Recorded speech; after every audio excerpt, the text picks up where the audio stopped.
ప్రస్తుతం ది రాజా సాబ్, ఫౌజీ ఒకేసారి సెట్ల మీద పెట్టిన ప్రభాస్ ఎప్పుడప్పుడు స్పిరిట్ మొదలు పెడతాడని అభిమానులు వేయి కళ్లతో ఎదురుచూస్తున్నారు.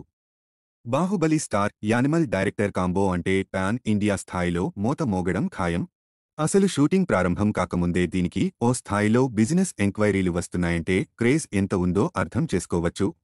Sandeep Reddy Vanga already script lock చేశాడు. ప్రభాస్ లుక్కు సంబంధించి స్కెచ్లు రెడీ అయ్యాయి.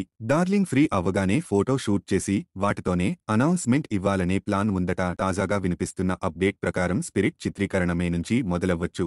కీలక ఆర్టిస్టుల డేట్లు దొరకని కారణంగా షెడ్యూలింగ్ చేయడం సందీప్ వంగాకు కష్టంగా మారిందట. ప్రస్తుతం ఆ సమస్య పరిష్కారం అయినట్టు చెబుతున్నారు.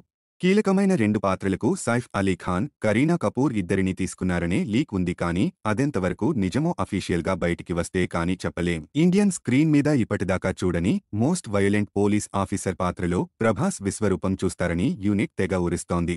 యాక్షన్ ఎపిసోడ్స్ ఓ రేంజ్లో ప్లాన్ చేశారట. అర్జున్ రెడ్డి, కబీర్ సింగ్, యానిమల్ తర్వాత సందీప్ వంగ చేస్తున్న మూవీ కావడంతో అంచనాలు ఎక్కడికో వెళ్లిపోతున్నాయి. హీరోయిన్ ఎవరనేది కూడా ఇంకా గుట్టుగా ఉంది. మృణాల్ ఠాకూర్, రష్మిక మందన్న ఇలా ఏవేవో పేర్లు వినిపిస్తున్నాయి కానీ అసలు నిజమేంటో ఒక్క సందీప్కు మాత్రమే తెలుసు. సంగీత దర్శకుడు హర్షవర్ధన్ రామేశ్వర్ 2 నెలల క్రితమే పాటల కంపోజింగ్ మొదలుపెట్టగా ఇతర టీం సభ్యులు ప్రీ ప్రొడక్షన్ పనుల్లో బిజీగా ఉన్నారు. టీ సిరీస్ భద్రకాళి పిక్చర్స్ సంయుక్తంగా నిర్మిస్తున్న స్పిరిట్ ప్రాథమికంగా అంచనా వేసిన బడ్జెటే 200 కోట్లు దాటేసింది. ఇది రెట్టింపైనా ఆశ్చర్యపోనక్కలేదు.